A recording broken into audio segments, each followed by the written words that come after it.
সবাই বুঝতে পারছেন এইটা কি? এইটা হচ্ছে আরবিতে বলে ময়া, ইংলিশে বলে ওয়াটার, বাংলায় বলে পানি।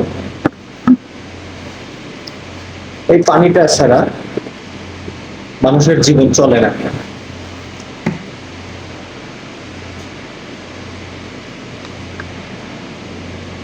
মানুষের পানি পিপাসা লাগলে এটা প্রয়োজন, এটা খায় আত্মা ঠান্ডা করে। তেমনি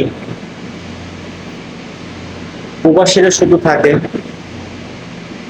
বাংলাদেশে পরিবারের সাথে কথা না বললে প্রবাসীদের থাকা একটু কষ্টই হয়।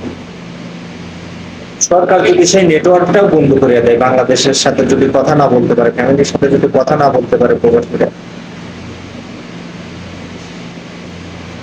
তাহলে সরকার কিভাবে আশা করে বৈধভাবে রিমিটেন্স পাঠাবে বাংলাদেশে? এখনো সময় আছে, আগে দেখেন কি করবে। সময় বারবার আসে না, একবারই আসে।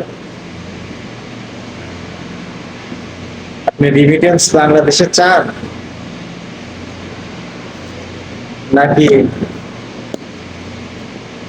হুন্ডিতে পাঠাবো, কোনটা চান? আপনি যেমন নেটওয়ার্ক বিচ্ছিন্ন করতে পারেন, আমরাও রিমিটেন্স বিচ্ছিন্ন করে দেব। আর কলিজা লাগে, কলিজা ছাড়া সবকিছু হয় না।